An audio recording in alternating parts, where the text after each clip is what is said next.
nice little class that we're going to be going over the difference between a trainer at a corporate gym versus independent. We will be going over pros and cons. Tomorrow we have a special guest, Chris. He was a top 5 trainer at Equinox prior to COVID. Now he has his own product line that he has launched, and he's doing really well. He was one of our disciples out of the Show Up Fitness, and he went through about 2016, a while ago. And it's going to be great for y'all to hear that experience. We had a nice victory yesterday, one of our first transitions from failing NASM. So people fail NASM, and unfortunately what they do is they go out there and take it again. And as we're going to talk about today, as you know, you don't need to be certified to be a trainer. It's a free market, so there's no governing body. As I put out more articles, people will get very frustrated with it, but that's just the reality of it. And maybe within the next week or two, I can also get the manager from Equinox in here. She can talk about the life of a trainer from her perspective. And so this guy said that he signed up through saw us on YouTube. He signed up for the level 1 coach. And so we're excited to get him to be a qualified personal trainer. And so let's talk a little bit about difference. And I saw, let's see real quickly, Devin, I got your question yesterday for the squash player, and I sent that over to Barack, and we're going to talk about that in our advanced class, and I can send you the link to it. We have to decide when we're going to do it. It's supposed to be on Thursday at 1 this week, but that's not happening. St. Patty's Day and March Madness. Gonzaga's playing. No. That means drinks start at 7 a.m. We got to prep for the best week of the year. So stay tuned for that one. If you want to DM me on a one-off, we can go over some of the things that will help you with that program. So who could tell me, if you have any questions specific at the difference between a corporate trainer and an independent trainer? When I say corporate, I'm making reference to here in the States, we have the big 4. Does anyone know what the big 4 are when it comes to the corporate gyms? Lifetime, Equinox. Okay. That's 2. Crunch? Nope. Nope.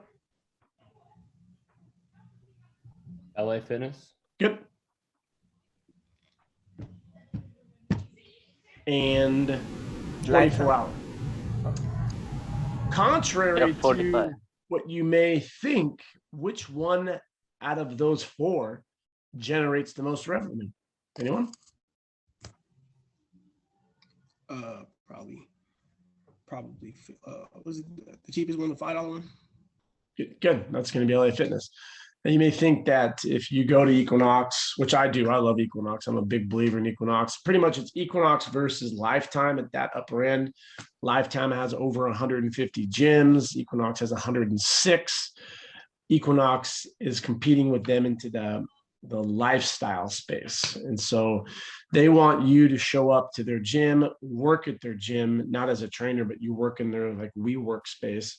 And then you go back to the gym and you have happy hour. So the more that you are at Equinox or Lifetime, the more money you'll spend. So they have hair stuff, they have massage, all that fancy stuff. If you've never been to an Equinox or Lifetime, get there, go to one for a free session like a comp pass, because I think for a lot of us, that is our potential clientele base.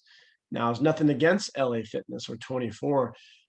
This is a really great experience for you to see the difference where you can generate revenue from helping anyone, whether if it's online or if it's small group classes for $10 or if it's private one-on-one training for $175.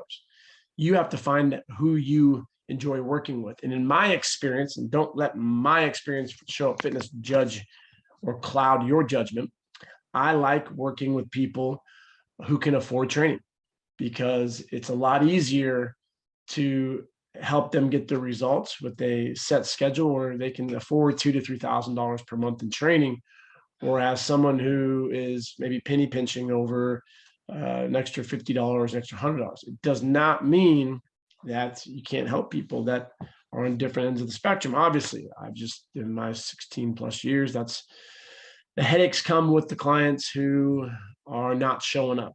And ironically, the ones who, in my experience, don't show up are the ones that were a little more frugal. So we take a look at those big four.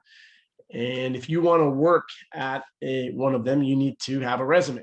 That's the first thing. So let me take you through quickly what a solid resume looks like. Now, this is, there's a lot of variations that you can do with a resume. We've helped hundreds of people get hired all throughout the nation at different spots, boutique gyms, whatever. Make it one page. That's a necessity. Number two, your name needs to be very, very clear. Print it out on some nice paper.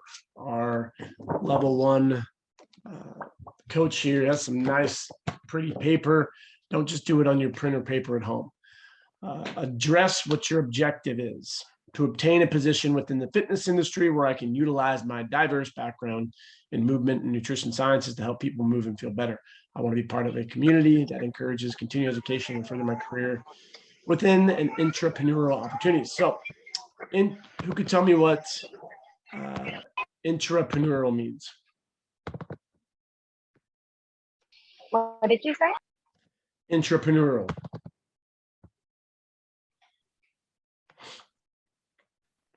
Good. I stumped you because I like to stump people.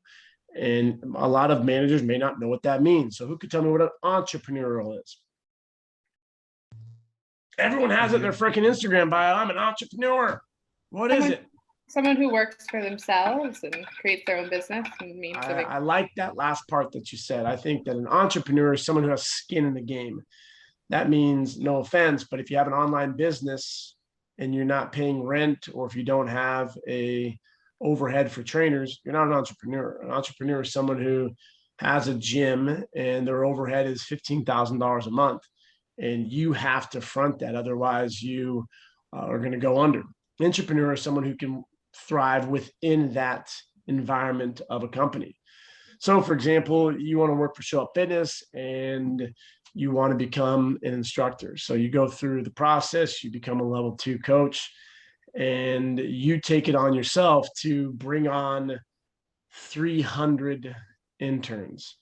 That's an entrepreneur, or within the company, you develop revenue for the company. There's a lot of entrepreneurial opportunities within gyms when you go into management and so forth. But this just shows me that I'm loyal to the brand. You need to use the vocabulary that they want to hear. You may not believe in that, but put your feelings away. Too many times trainers today will be very, very honest, which is great, but they don't want to hear that. So don't tell them you want to be part-time. Don't tell them you want to learn for 3 to 6 months to gain experience, and then you can start your own business. Those are red flags. Those are things that I'm going to screen you out. You get one call with the recruiter. And the recruiters at Equinox, I have tapped. I have the 4 that they use across the nation. And I talk to them on a weekly, monthly basis. Sharon, Viviana, and Ashley, Rachel, 4 lovely ladies. And I'm always pumping their brains full of Show Up Fitness level 1 stuff. And so they want to see that on a resume. Now, education and certifications. Tell me where you went to school if you did. Doesn't matter if you didn't, but for this individual, they went to Loyola University. Cool. If you're 30 and you didn't go to college, that doesn't matter. Don't put your high school on there. We don't need to know something that is, 10 years in the past for high school. You can just put your current status when it comes to education. Show Up Fitness level 1 coach, current. National Academy of Sports Medicine, current. American College of Sports Medicine, ACSM, current. American Red Cross. You need to have, this is the only one that you need to have. Now, did I say that I'm NASM certified? No. No, it's going to be implied. That's on you, not on me. I'm competent in NASM. I can do every fucking thing about the overhead squat assessment and tell you upper cross and lower cross and so forth. I'm not saying I am certified. You could even change this to education, and that would suffice. If the recruiter or the person on the other side of the table wants to conclude that you are certified without asking, that's on them. I like diversification. For example, I just got a inquiry last week from someone who wanted to train at Show Up Fitness. It said NASM certified. I deleted it right away because that's all they had. So that tells me that that person is going to get a client on a BOSU ball, do some stability 4-2-1 bullshit, and make your clients feel uncomfortable. If it's just one association, statistically speaking, you're going to be very dogmatic and you do not have a diverse background in movement. I like seeing, if you were to have NASM, I don't care, put something else on there. If you're ACSM, put something else on there. Put ACE, ISSA. I just wrote an article about all the main certifications, because what happens is managers drink the punch and managers love their association. Everyone puts their NASM bio in their Instagram. Cool. Doesn't tell me much.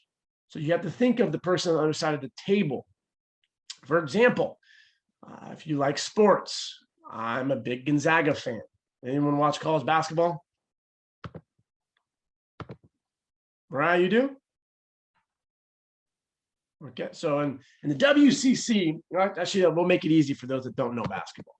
All right, so we got Duke. Duke is a powerhouse basketball team. Coach K's last year, they're not going to go to the Final Four. Anyways, who does Duke hate? North Carolina. North Carolina. If you are applying to a spot and you find out that the manager was a Duke graduate, you'd want to be a little careful on how you present in your resume that you have something from North Carolina, because that person legitimately hates North Carolina. And so you got to think of like that within fitness. So if you just say you're one type, it's like saying, I bleed orange, Texas. That's it. People may look at that in a negative way. So this is helping you be diverse so you can get through the doors and then you can showcase you're a quality trainer. These are just tricks of the trade. That's not fair. Well, fuck, life's not fair. Get over it. Okay. If I had 10 qualified applicants and Mariah is one of my trainers and I've known her for 5 years, she says, Chris, Darius is the best one out of the group. I guarantee it. I'm going to take her word for it. I'm going to hire him. That's not fair. Well, life isn't fair. Life can have political aspects. Life can have favorites. That's how it goes. And so get through the weeding process, because that's all a resume is. You got about 10 seconds. What is your experience? So for this individual, they did independent stuff.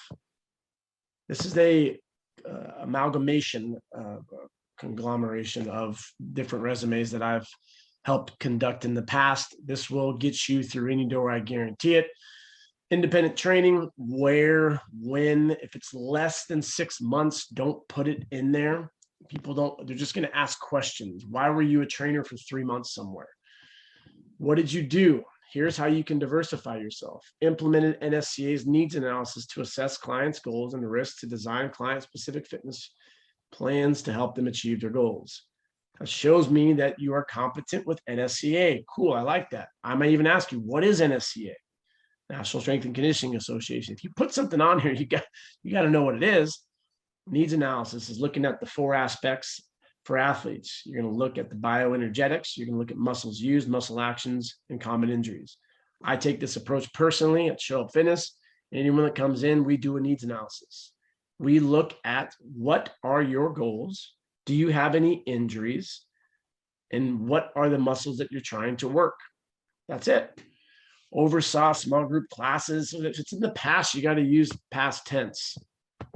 So little things like I oversee. No, you don't oversee. You oversaw in the past. Group classes specific to you, sports, football, soccer, swimming, and basketball. Okay, it's a little diverse. I like that. Working with athletes. Worked in a diverse training environment, CrossFit, yoga, Zumba, and small group training classes. Oh, wow, that's so great. It shows me that you can work with all types of people. If you're just, you'll get resumes that are just CrossFit, CrossFit, CrossFit. Nothing against CrossFit. I love CrossFit. But it shows me you may be button heads with V, who is my anti-CrossFitter. And so I'm going to think about that with the team that I have. So I like diversification. It shows that you can work with all people. Show Up Fitness internship. Now, if you've gone through the in-person, you put it in person. If you're doing it online, you can do the online. Where is it? Tell us where it was, or you can say online over here. 200 hours of movement competency, advanced anatomy, programming, and nutritional sciences. We have well more than that on the new platform. Give me specifics. Don't just say train clients. So when you say train 30, if it's less than 100, I want a specific number. So 27 male and female clients, 19 to 65 years of age. Just use a range. Pass an advanced examination in front of a panel of 3 coaches, reviewing the 17 muscles of the shoulder, 20 lower body muscles, recognizing agonists and synergists within movement patterns, and design a program all within 10 minutes. I guarantee you this line, and I know for a fact we'll get them to talk to you about that. Because at Equinox, they give you 15 minutes to design a program, which I think is ironic. And I told that to the manager. I said, I think that's stupid personally. Why, Chris? I said, because you're never going to have a client come up and say, I want to go through a workout. I'm going to give you 15 minutes to design a program for me. Never. Your client's going to say, I want a great workout. I say, great, let's do it. Do you have any health issues? Anything I should be aware of? No. Sign your life away. Let's go. Shadowed specific number of training sessions from experienced fitness professionals. Trainers don't do that.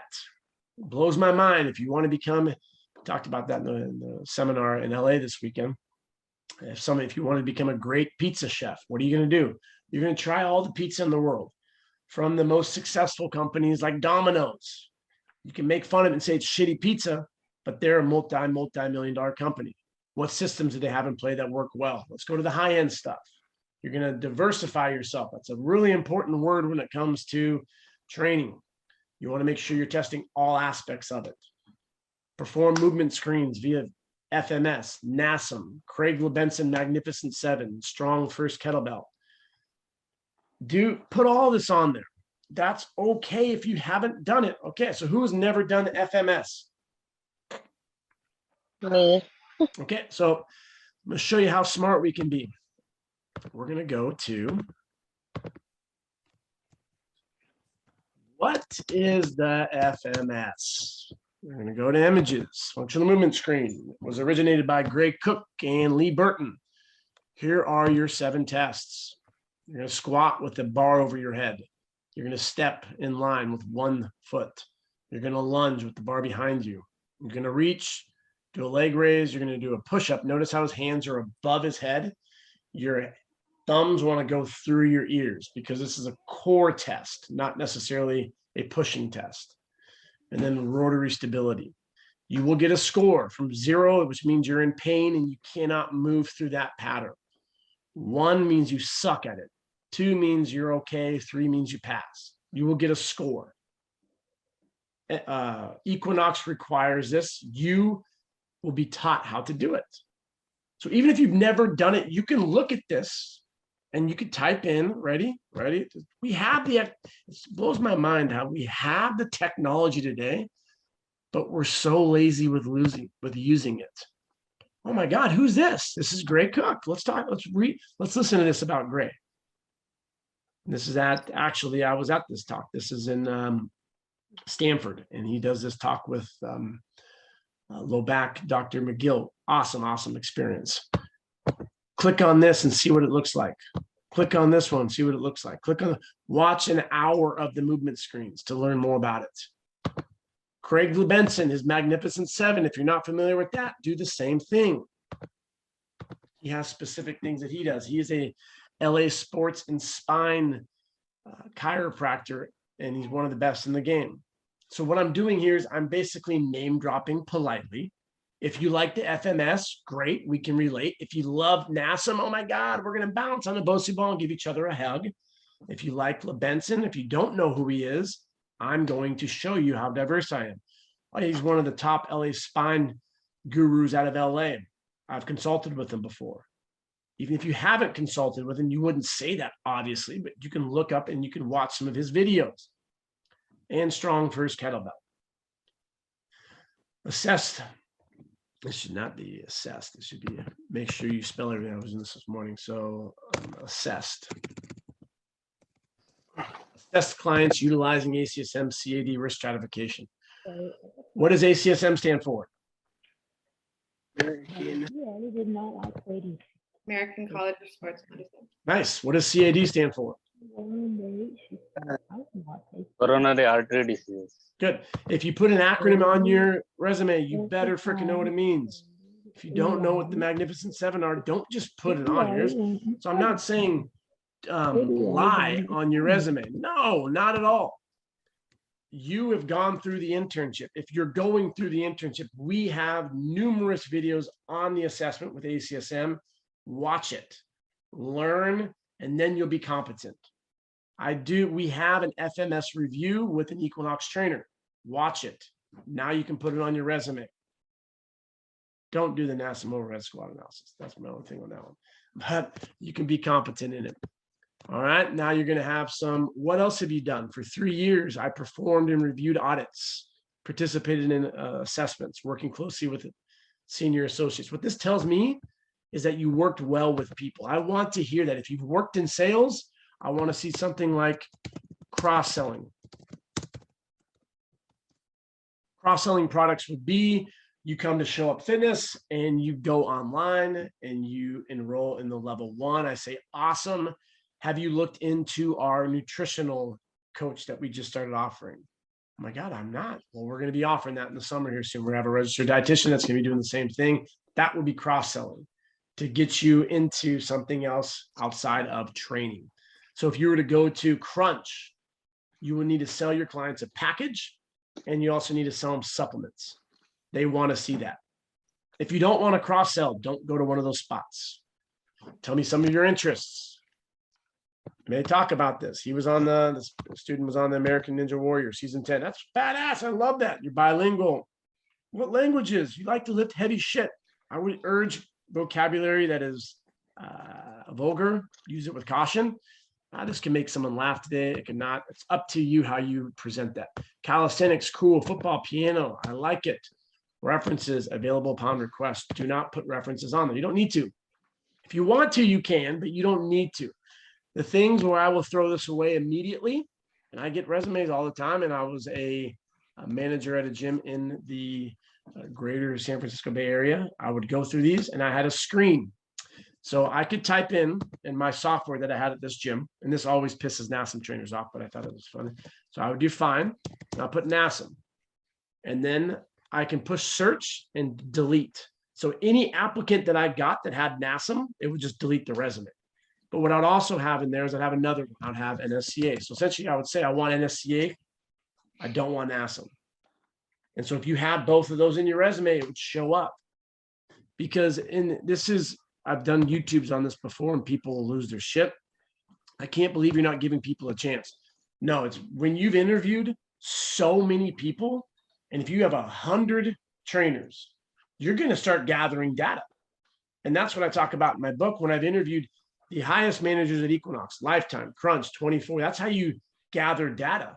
And I asked them, and said, if you had to create a hierarchy of trainers who you would hire based on certifications, NSCA, ACSM, ACE, NASM, 1 through 4, what would it be?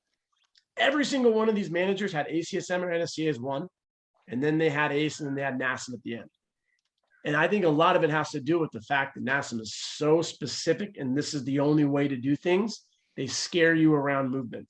So when it comes to a business, you want trainers who are diverse, that can work with Sally, the nurse, and Frank, the lawyer, the teacher, the kid.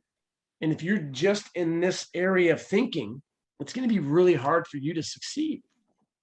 And so the point for this resume review is to get you to think more like the person on the other side of the table. And if you got someone like me, you need to play my game. If you have someone who's a yogi, you need to play their game.